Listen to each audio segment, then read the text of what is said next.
제가 어제 기도실에 말씀 준비하느라고 있었는데 오후에 어떤 우리 집사님 한 분이 오셨어요. 근데 그분이 치킨을 사가지고 오신 거예요.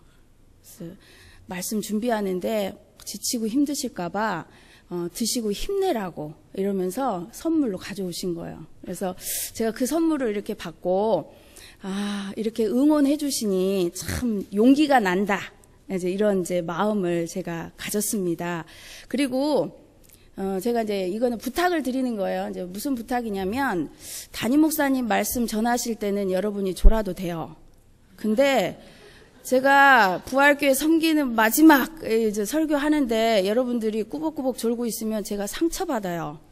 그러니까 오늘은 꼭 정신 차리시고 정 목사님을 통해서 하나님께서 무슨 말씀을 주시는지 귀를 여시고 마음을 여시고 하나님 앞에 저하고 함께 예배 드린다 이렇게 생각하시면 동참을 하셔야지. 안 그러면 제가 처음 하는데 여러분들 때문에 조는 분들 때문에 제가 가다가 중간중간 이렇게 엉뚱한 소리 할 수 있어요. 그 제가 좀 무서운 사람이에요. 조는 분 눈에 띄었다. 제가 안 보는 것 같지만 다 봐요. 그래가지고 나중에 시험 볼 거예요. 제가 무슨 부탁을 했는지 아셨죠? 졸리시면 이게 때리셔. 그래가지고 내가 오늘은 꼭 마지막 또 하나님 말씀 주시는데 정신을 차리고 말씀을 드려야 되겠다. 이런 마음이 되셨으면 좋겠습니다. 자, 제가 그 부활교회를 섬기고 목사님이 또 피치 못해서 출타하시면서 제가 무슨 말씀을 전할까 생각을 하다가 바울이 마지막 예루살렘 모든 선교 여행을 마치고 예루살렘에 가기 전에 예배소에 있는 교회 장로들을 불러서 그 교회를 잘 부탁한다라고 하는 그런 내용의 말씀을 준비를 했습니다. 그리고 나서 우리 오 목사님한테 제가 문자를 보내라고 했어요. 자, 정 목사님 볼 시간 얼마 없으니까 꼭 오셔서 좀 예배 참여하십시오 라고 부탁을 드렸습니다. 이 부탁은 제가 내일 간다는 게 아니에요. 연말까지 목사님 은퇴할 때까지는 있다가 제가 선교지를 갈 건데 그래도 제가 기회가 오늘밖에 없기 때문에 고별 설교라라고 하는 그런 주제로 여러분에게 말씀을 전하려고 합니다.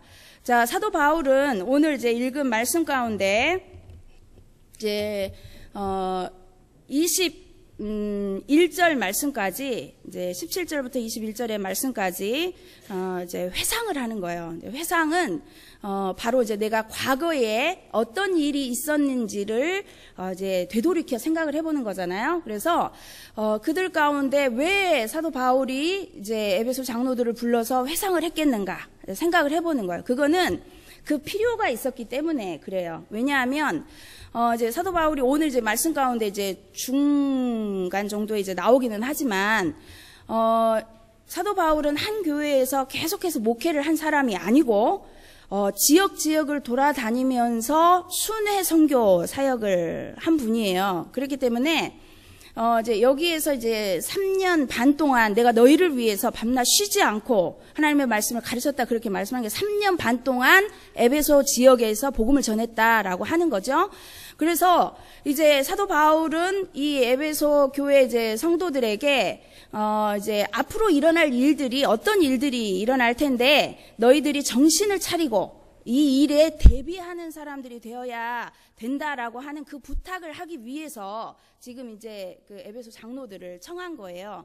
그러면서 내가 지난 나의 삶을 통해서 어떻게 복음을 전하기 위해 수고하고 애썼는지에 대한 그런 고백을 지금 하고 있습니다.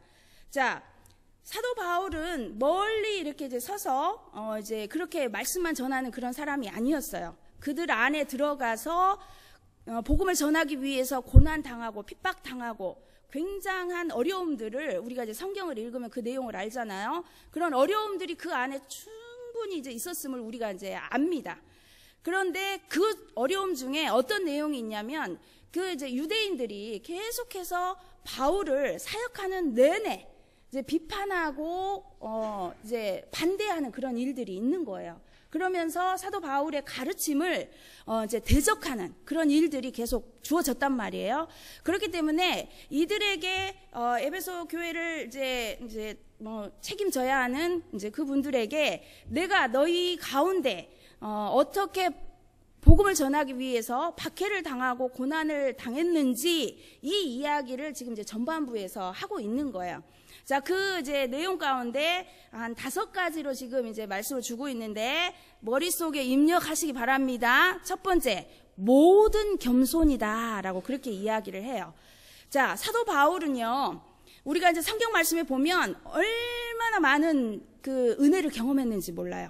3층천에 올라가는 그런 은혜도 이 사도 바울은 경험을 했단 말이에요. 그리고 여러 지역에서 많은 사람들에게 좋은 일, 선한 일을 했기 때문에 조금은 이렇게 우쭐할 수 있는 이제 그런 마음들도 있을 수 있잖아요. 그런데 이렇게 고백하는 거예요. 하나님께서 나를 교만하지 않도록 하기 위해서 내 육체의 가시, 곧 사탄의 사자를 내 몸에 주어서 내가 겸손하지 않으면 안 되게 이렇게 나를 하셨다라고 그렇게 이제 고백을 하고요. 그 다음에 두 번째는 내가 연약한 중에 하나님께서 약한 데에서 능력이 온전해지는 것을 철저하게 깨닫는 그런 이제 경험을 사도 바울이 한 거예요. 그리고 마지막, 자기가 복음을 전하기 위해서 나를 쳐서 복종시킨다 라고 하는 그런 이제 말씀의 고백을 하고 있는데, 그만큼 본인은 하나님께 다메섹 도상에서 예수님을 만나서 복음을 전하는 그런 사람이 됐지만 그거에 대한 어떤 동의되어지지 못하는 그런 일들로 인해서 끊임없이 이제 핍박과 고난을 당하면서도 이 복음을 전하기 위해서 자기가 얼마만큼 겸손해질 수밖에 없었는지 대한 그런 말씀을 골로새서 1장 24절에 이렇게 말씀을 합니다. 나는 이제 너희를 위하여 받는 괴로움을 기뻐하고 그리스도의 남은 고난을 그의 몸된 교회를 위하여 내 육체에 채운다. 그가 고난 당함은 교회를 위해서, 교회를 살리기 위해서 고난을 당했다라고 이렇게 고백을 하고 있는 거죠. 그리고 두 번째 나오는 단어가 있어요. 이게 눈물이라고 하는 단어가 나오잖아요. 제가 이제 하나님 앞에 감사하는 것은 이제 사도 바울의 이 이제 고별 설교 이 말씀을 제가 준비를 하면서 다행히 제 마음에 양심의 꺼리낌이 없는 거야. 왜 그러냐면 제가 어떤 상황에 처해지든지 성도들에게 어려움이 있다든지 교회에 어려움이 있다든지 제가 새벽에 하나님 앞에 눈물로 여러분들을 위해서 기도한 그 섬김이 있었기 때문에, 여러분들이 알지 못하는 그 중에 여러분들이 기도의 섬김을 받은 사람들이라고 하는 것, 이것을 기억하셔야 됩니다. 왜? 제가 친히 그 일을 했거든요. 그러니까 나는 그런 일을 경험하지 못했다라고 말씀하실 분이 없어요.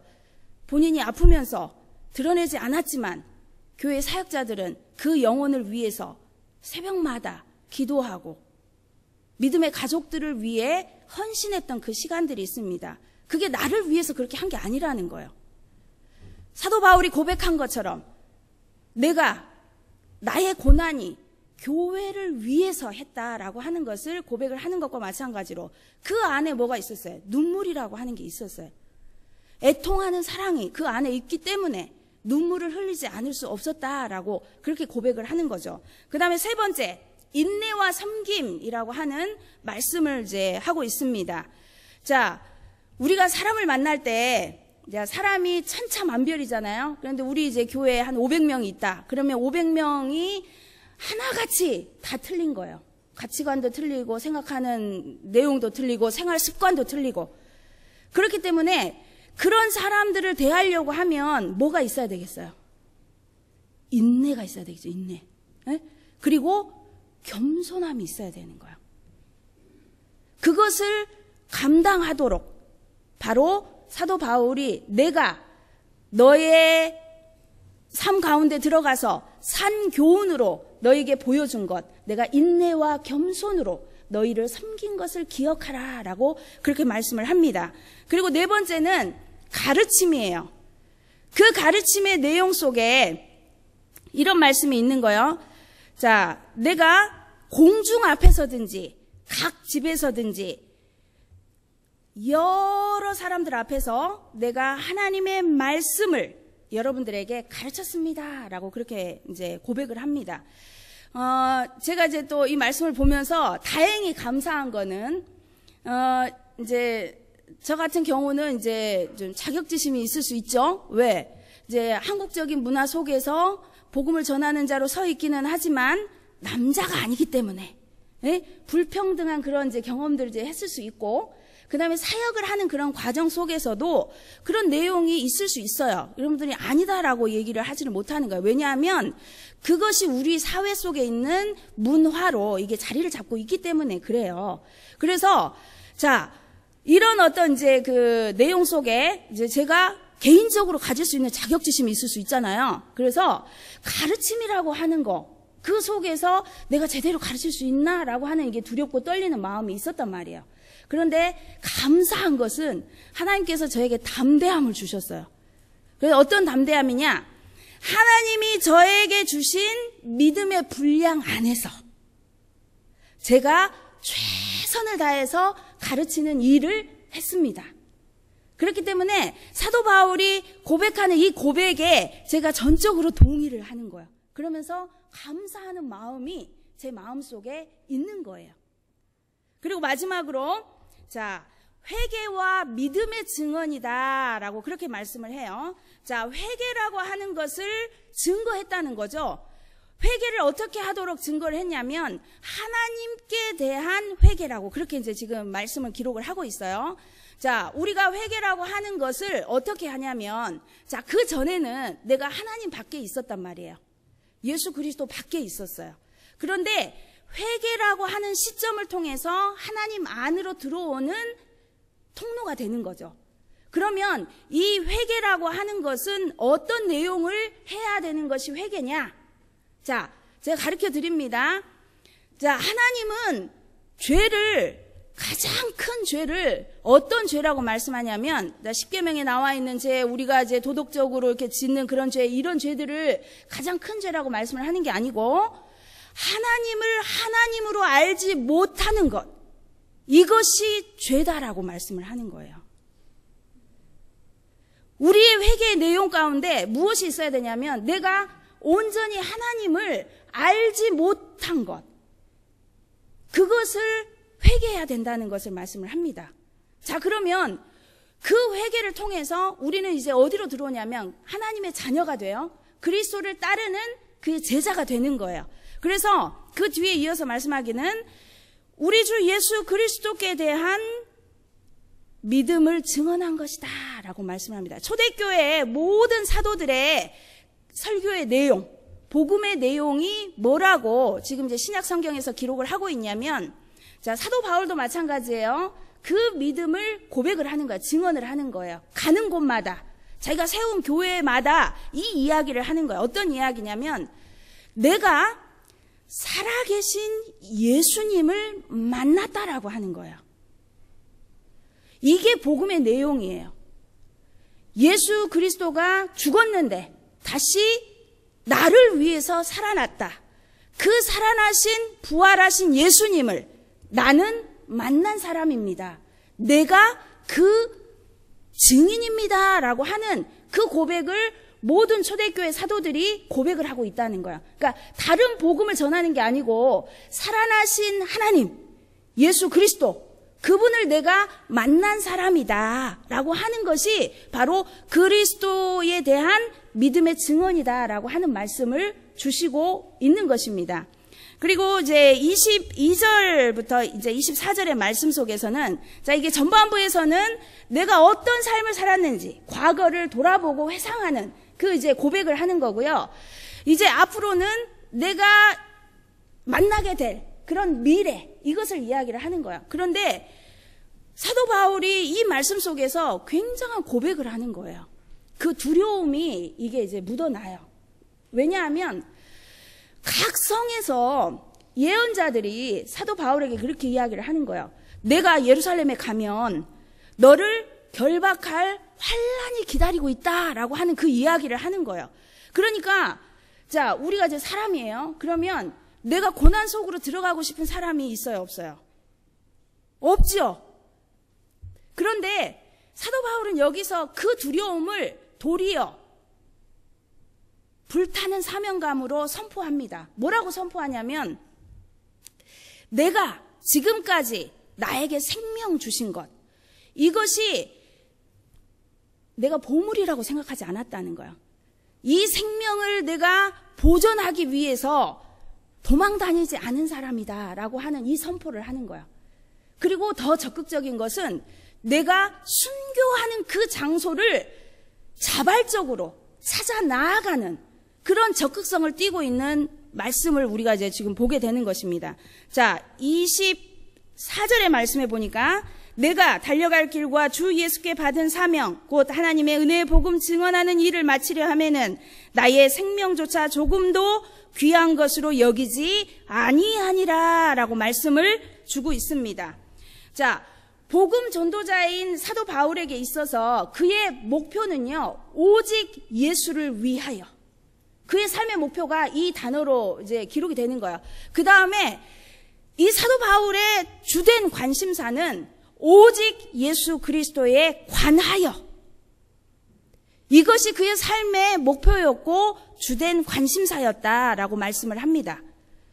자, 그의 두려움을 말씀을 선포함을 통해서 내 미래에 다가올 수 있는 어려움들을 나는 내 생명을 귀한 것으로 여기지 아니하며 나는 더 한 발자국 더 앞서서 내 생명이 해함이 있다 할지라도 나는 그곳으로 자발적으로 가겠다라고 하는 이런 도전을 지금 이 말씀 속에서 고백을 하고 있는 것입니다. 자, 여기 이제 기독교의 역설적인 진리가 들어있어요. 우리는 우리에게 준 소유, 이런 것들을 이제 생각하면 내가 어떻게든 이것을 보호해야 된다라고 생각을 하죠. 그런데 말씀은 그렇게 우리에게 가르치지를 않아요. 그 내용이 뭐냐면, 자, 우리는 버림으로써 얻고 잃어버림으로써 찾으며 죽음으로써 산다. 이것이 바로 예수 그리스도의 가르침의 내용 가운데 있는 말씀입니다. 그렇기 때문에 사도 바울은 이 22절, 24절 말씀을 통해서 내가 내 앞으로 이루어질 모든 사망과 환란이 내 앞에 있지만 나는 그 미래에 대해서 도리어 도전하며 내가 순교의 자리까지 그것을 자발적으로 가겠다라고 하는 이런 믿음의 선포를 이 말씀 가운데 하고 있는 것입니다. 자, 그리고 25절부터 27절의 말씀 속에, 자, 여기서는 이제 양심 선언을 해요. 양심 선언을 어떻게 하냐면, 자, 에스겔서 33장의 내용에 이제 말씀을 인용해서 말씀을 주고 있습니다. 그 말씀이 뭐냐면, 모든 사람의 피에 대해서 내가 깨끗하다라고 이렇게 선포를 하는 거예요.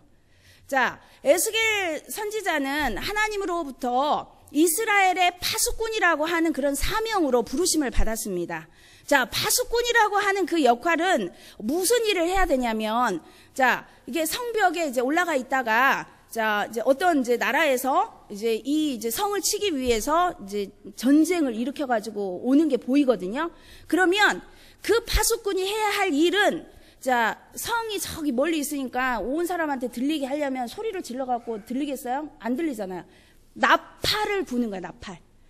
큰 소리로 나팔을 불어서 그 성 안에 있는 사람들이 전쟁을 대비하도록, 그들의 목숨을 구원할 그 일을 채비하도록 나팔을 부는 게 파수꾼의 역할이란 말이에요. 그런데 반대로 이 파수꾼이 그 역할을 어떻게 하는 거야? 잃어버린 거야. 깜빡 잠을 졸다가, 아니면 자기의 그 역할의 중요성을 망각해서 나팔을 불지를 못한 거예요. 그래서 적군이 쳐들어와서 그 성에 있는 모든 사람이 진멸을 당했어요. 그랬을 때에 하나님 그렇게 말씀하신 거야. 내가 파수꾼으로서 하나님의 복음을 온전히 전하면 그 피가 내게 돌아가지 않지만, 내가 복음을 온전히 전하지 못해서 죄인들이 하나님 앞에 돌아오지 않는 그런 일들이 일어난다고 한다면 그 피가 내 머리로 돌아갈 것이다 라고 하는 이 말씀을 하신다는 거예요. 그런데 다행히 사도 바울은 내가 하나님의 나라를 전하는 그 일에 대해서 나는 떳떳합니다 라고 하는 양심 선언을 하는 거예요. 왜? 내가 하나님의 나라를 전하는 그 일을 내 평생 쉬지 아니하며 복음의 빚진 자로서 내가 말씀을 선포했습니다. 죄인들이 그 죄악 길에서 돌아와 하나님 안으로 예수 그리스도의 구원의 그 반열 가운데 들어가도록 나는 파수꾼으로서 나팔을 계속 불었습니다 라고 하는 그 이야기를 지금 하고 있는 거예요. 그리고 난 다음에 또 이제 말씀이 계속 이어지는데 이런 말씀을 하시네요. 이제 부탁하는 말씀이 나와요. 부탁하는 말. 이 말씀은 중요해요. 저도 왜 부탁을 하고 싶거든요. 근데 부탁의 내용을 잘 들으셔야 돼. 나중에 딴소리 하시면 안 되고 난 그런 얘기 못 들었다 이렇게 얘기하시면 안 되는 거야. 자, 부탁을 어떻게 하냐면 자, 이제 피 얘기를 하는 거야. 피. 이 피라고 하는 것은요 생명을 상징해요. 피가 없으면 죽잖아요. 네? 자, 저기 어디 저 강동 성심병원에서 어느 분이 어떤 병이죠? 피 이거 투석하는 거 그거를 이제 해가지고 이제 난리가 났잖아요. 왜? 그 피가 생명인데 그 안에 감염이 되어지면 그 안에 있던 사람들이 다 죽을 수 있잖아요. 자, 피라고 하는 것을 여기서 말씀을 하는데 자, 자기 희생이에요. 자기 희생. 예수님께서 나의 피를 통해서 교회를 세우셨다라고 말씀을 하는 거예요. 자, 사도 바울이 내가 너희를 감독자로 삼고 하나님이 자기 피로 사신 교회를 살피게 하셨다라고 그렇게 이제 말씀을 하시는데 자, 예수님의 피의 희생 제물이 바로 교회라고 하는 것을 말씀을 합니다. 그렇기 때문에 우리가 새로운 생명들로 예수 그리스도 안에서 거듭나서 늘 하나님의 은총을 감사하고 예수 그리스도 앞에 자신을 복종시켜서 그 삶을 전진하며 살아나가야 하는데 히브리서 말씀에 그렇게 이야기하는 게 오늘 제가 이제 맨 처음 예배 들어가면서 전한 말씀 우리는 예수로 말미암아 항상 찬송의 제사를 하나님께 드리자 이는 그 이름을 증언하는 입술의 열매니라. 교회는 바로 우리의 입술의 열매 찬양하는 예배를 통해서 하나님께서 우리에게 희생제물 그 피를 통해서 세우신 교회에 우리가 마땅히 하나님께 영광을 드리는 그러한 자녀들로 나와서 그 일을 쉬지 않고 하자라고 하는 그 고백을 히브리서의 말씀 속에서 저희들에게 주시는 거거든요. 자, 그러면 여러분들이 이 부탁을 꼭 기억해야 된다는 거예요. 왜? 예수님께서 그 피로 세운 교회, 그 피로 세운 교회에 해야 할 역할이 바로 예배하는 것이다 라고 그렇게 부탁을 하시는 거란 말씀이에요. 그리고 두 번째는 이런 말씀을 주세요. 자, 예수 그리스도를 영접한 주의 자녀들이 31절의 말씀 속에 이런 말씀이 있어요. 여러분이 일깨어 내가 3년이나 밤낮 쉬지 않고 눈물로 각 사람을 훈계하던 것을 기억하라. 자, 우리는 믿음 생활을 하면서 교회라고 하는 공동체는 새로운 사람들이 끊임없이 계속 들어옵니다. 자, 내가 5년을 믿었든 10년을 믿었든 20년을 믿었든 새로운 사람은 계속해서 들어오게 돼 있는 거예요. 자, 그렇다고 한다면 부탁하는 거예요. 사도 바울이 교회에 부탁하는 거예요. 새로운 새 생명을 취하고 나온 사람, 그 사람들에게는 양육이 있어야 된다는 걸 말씀을 합니다. 양육이 철저하게 있어졌을 때 그가 건강한 신앙생활을 해나갈 수 있다라고 하는 그 말씀을 주시는 거거든요. 그런데 이 양육을 어떻게 하느냐는 거죠. 자, 첫 번째는 복음이 전해졌어요. 그 복음이 전해진 것을 통해서 하나님의 말씀을 나누는 그런 일들이 교회 안에서 철저하게 이루어져야 되고 그것을 통해서 믿음의 성장이 나타나서 건강한 그리스도인들의 역할을, 책임을, 의무를 다 감당하도록 이 일들을 해야 하는데 그것을 어떻게 하느냐. 자, 그 다음에 말씀이 32절의 말씀에 나오는 내용이에요. 한번 보세요. 자, 32절의 말씀. 자, 이렇게 보니까 조는 분들이 계시는 것 같아. 그 사이에 깜빡 조심해. 자, 32절 말씀 같이 한 목소리로 읽어보겠습니다. 자, 시작. 지금 내가 여러분을 주와 및 그 은혜의 말씀에 부탁하노니 그 말씀이 여러분을 능히 든든히 세우사 거룩하게 하심을 입은 모든 자 가운데 기업이 있게 하시리라. 자, 하나님의 말씀은, 자, 우리가 신앙생활이라고 하는 것 이꼬르 하나님의 말씀이에요. 자, 그러면 말씀을 통해서 우리는 뭘 배우냐? 바로 예수 그리스도 안에 있는 진리를 배우는 거예요. 진리가 말씀 안에 있어요. 그 다음에 두 번째, 로마서 10장 17절 말씀, 믿음을 얻게 되는 거야. 그러므로 믿음은 들음에서 나며 들음은 그리스도의 말씀으로 말미암음이니라. 자, 여러분들이 신앙생활을 하는데 하나님의 말씀을 듣는 자녀들이에요. 그런데 일주일에 딱 한 번, 그것도 30분 하나님의 말씀을 들어. 그래가지고 진리를 발견하겠어요? 여러분들이 얼마나 위대한 사람이길래. 안 되는 거예요, 안 되는 거예요. 그러니까 믿음의 성장이 없는 거예요. 말씀을 듣는 그 자리에 내가 나아오려고 하는 그런 결단과 노력이 있지 않으면 맨날 그 자리 결단의 삶을 살지를 못해요. 안타까운 거예요. 부탁을 합니다. 사도 바울이 말씀에 든든히 서게 하기 위해서 너희가 믿음은 들음에서 나니 하나님의 말씀 듣는 일에 최우선을 두고 살아라. 자녀들을 양육하고 내 생명을 보존하기 위한 물질을 추구하기 위해서 온 시간을 들이는데 30분 가지고 되겠냐 말이에요. 내 영혼의 생명을 지켜나가는 그 일에 그게 게임이 안 되는 거예요. 그래가지고 맨날 사단의 유혹에 빠지고 하나님께서 분명히 말씀 속에서 거룩하게 삶을 살 수 있는 그 능력이 우리 가운데 있다고 하는데 엉뚱한 행동들을 하는 거예요. 자기 생각 속에서 하나님의 말씀이 그렇게 가르치지 않았는데 변화가 나타나지 않는 거예요. 그게 왜 그래요? 말씀을 듣는 그 시간이 요만큼밖에 안 되는 거야. 그래서 변화가 없는 거예요. 할 수만 있으면 하나님의 말씀을 듣고 배우고 훈련하는 그 일에 내가 들어가 있어야 믿음이 성장이 된다라고 말씀을 우리에게 가르쳐주고 있습니다. 그 다음 세 번째, 기도예요. 말씀은 우리를 기도하게 합니다. 왜 기도하게 해요? 내가 연약하니까, 내가 이 세상을 감당할 힘이 없으니까 하나님의 도움을 구하는 거예요. 그런데 기도도 못해. 기도도 안 해. 그럼 어떻게 세상을 이길 수 있어요? 끊임없이 이 말풍선, 생각 속에서는 여러분들을 넘어뜨리게 하는 이 세상에 온갖 내용들이 가득 들어오는데 어떻게 이길 수가 있습니까? 못 이긴다는 거예요. 그런데 기도는 능력이에요. 하나님께서 여러분들에게 기도의 생활을 통해서 이길 수 있도록 힘을 공급해 주신다, 그렇게 말씀을 하는 거예요. 이게 제가 부활교회 처음 와가지고 너무 깜짝 놀란 거, 다 기도하는데 막 무서워가지고 벌벌 떠는 거야.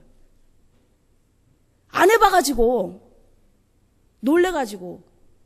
그 얘가 뭐예요? 수요일날 예배에 기도시키면 절대 못한다, 죽어도 못한다, 그렇게 나오는 거야. 왜 그래요? 이게 훈련이 안 돼서 그러는 거야. 훈련이 안 돼서.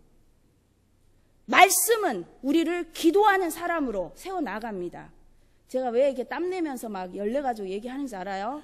다음엔 기회가 없기 때문에 제가 이렇게 얘기를 하는 거예요. 여러분들이 기도 안 하면 세상을 이겨나갈 힘이 없어요. 그래서 기도하라고 말씀을 하는 거예요. 자, 마지막. 우리가 성도와의 교제입니다. 근데 이거 착각하면 안 돼요. 성도와의 교제. 하나님의 말씀은 성도 안에서 상호 교제하도록 해요. 그런데 이게 삐딱하게 나가는 거야. 제가 많이 봤습니다. 많이 들었습니다. 그러면서 제 자신이 부끄러운 거예요. 목사님을 부끄럽게 하는 일들이 있는 거예요. 왜? 난 열심히 신앙 전수하고 가르친다고 했는데 부끄러운 소리가 들리는 거야. 어디서 들려요? 성형교회에서 들려요? 성형교회에서 하는 얘기는 나한테 얘기하지도 않지. 부활교회 안에서 성도들이 하는 이야기를 하는 거예요. 가장 무서운 거는 믿음의 후손들이 먼저 된 사람들을 보면서 저 사람 왜 저래? 손가락질하는 그 일들입니다. 부끄러워해야 하는 거예요. 두려워해야 하는 거예요. 거룩하지 못한 하나님의 교회는 결국은 어떻게 돼요? 망하게 돼 있어요. 그렇게 부탁하는 거예요. 너희가 말씀을 통해서 성도 안에 교제를 하는데 그 교제가 어떤 교제여야 되느냐? 술 먹고 담배 피우고 자기들 좋아하는 사람들끼리 끼리끼리 모여서 이거 안 된다고 말씀하는 거예요. 만나면 하나님의 은혜의 복음이 전해지고 나눠지고 내가 절제해야 될 거 절제하고 그것을 통해서 믿음의 후배들이 볼 때에 아, 믿음의 사람들이 저렇게 삶을 사는구나. 이런 변화의 삶이 나타나야 되는데 말씀을 듣지도 못하고 기도도 못하니까 이 변화가 안 나타나는 거예요. 그래서 부끄러운 거예요. 그래서 막 화가 나지. 그런데 내 식구니까 어쩔 수가 없어. 조금 있으면 괜찮아지겠지. 인내하는 마음으로 보는 거예요. 이 안타까운 마음을 아세요? 여러분들이 진짜 아세요? 모르죠.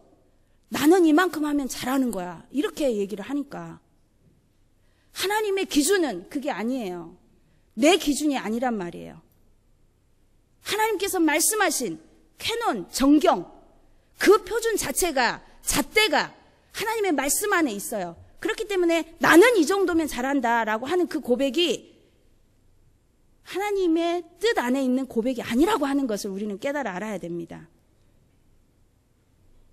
하나님께서 말씀했어요. 거룩한 교회가 되도록, 거룩한 교회가 되도록, 거룩한 교회가 되도록. 나의 잘못으로 인해서 핏값으로 사신 예수 그리스도의 교회가 변질되어지고 세상과 하나 되어지고 그렇게 되어진다고 한다면 하나님 그 책임을 누구한테 물으세요? 물론 지도자들에게 묻죠. 왜? 내가 사람을 두려워해서 그 얘기를 해야 되는데 못한 거야. 왜 못해요? 성형교회 갈까봐 못했다는 거예요.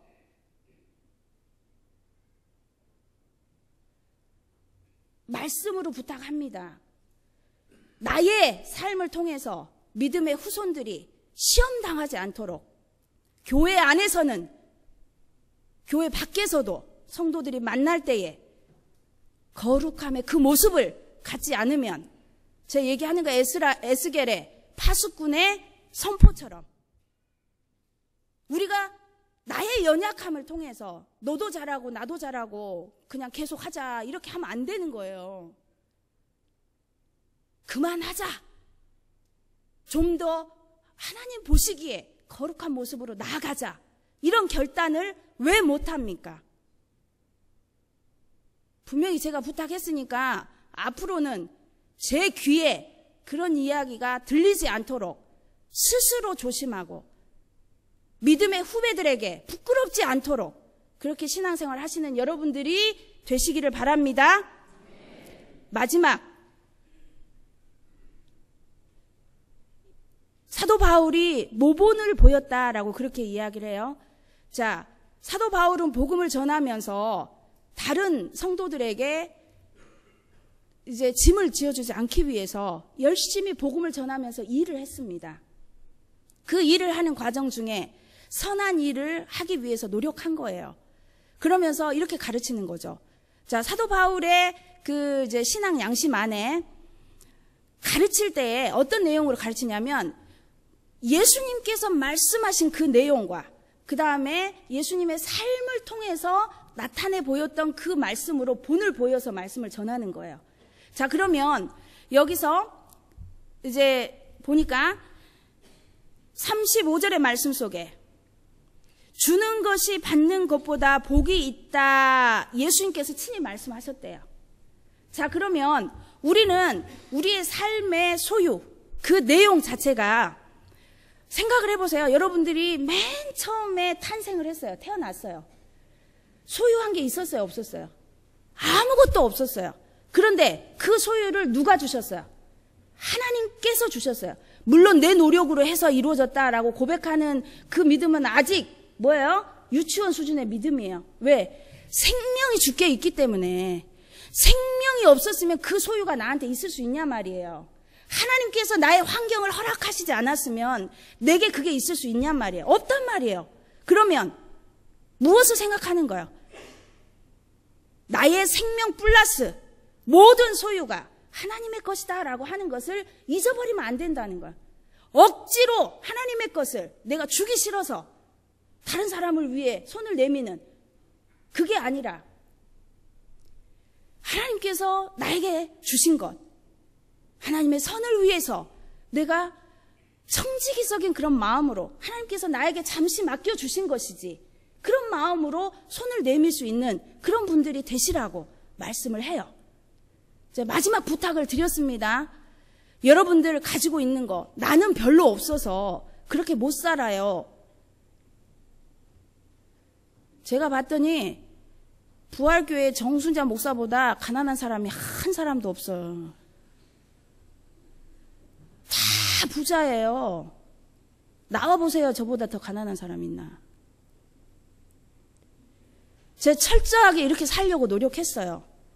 내가 받는 것보다 주는 것이 복이 있다라고 말씀하신 것을 실천하기 위해서 노력했습니다. 여러분들이 이 하나님의 소유권, 이것을 내 것으로 착각하시면서 인색하게 사시지 않으시기 바랍니다.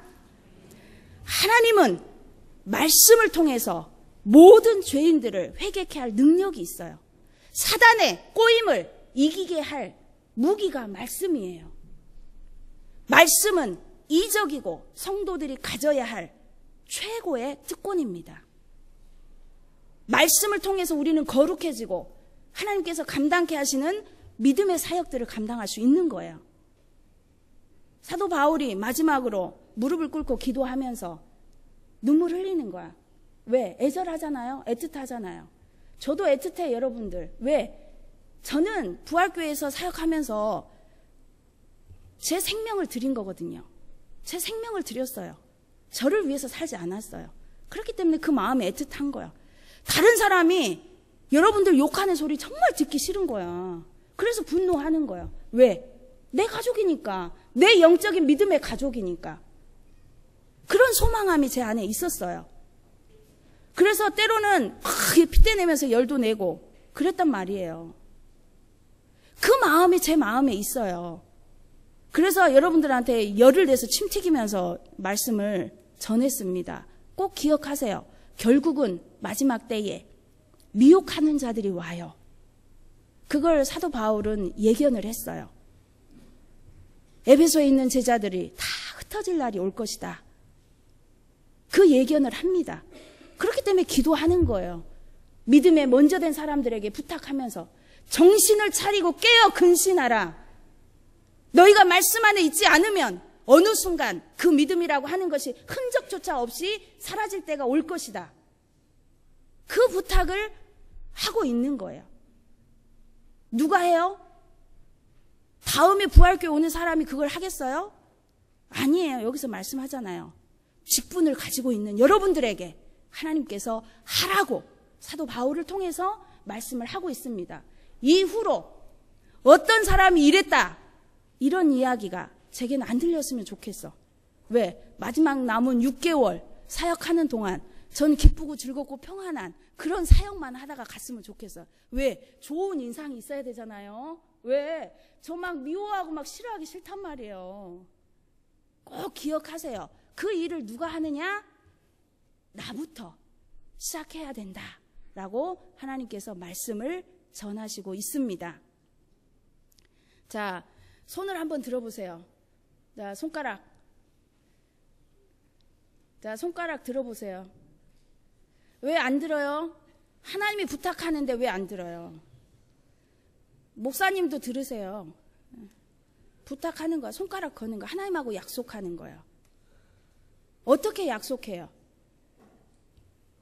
거룩한 교회. 내가 거룩한 교회예요. 내가 거룩한 교회로 살겠습니다 라고 하는 약속을 하는 거야. 한번 다 같이 말씀을 해보겠습니다. 시작. 제가 거룩한 교회로 살겠습니다. 기도하겠습니다. 하나님, 애절한 마음으로 사도 바울의 고별 설교의 말씀을 대신 전했습니다. 하나님께서 이 부족한 종을 부활교회에 보내주시고 생명을 드림과 같이 하나님의 성도들을 복음으로 강건하게 세워나가기 위해 작은 노력을 했습니다. 하나님, 저들이 주님 안에서 더욱 견고하게 서는 그런 모습을 보고 싶습니다. 하나님, 이 말씀을 꼭 기억하게 하시되 거룩한 교회로서 내가 삶을 살겠다 헌신하는 주의 자녀들 축복하시고 그 약속이 주님 안에서 꼭 열매 맺도록 은총 베풀어 주시옵소서. 감사드리며 예수 그리스도의 이름으로 기도드렸습니다. 아멘.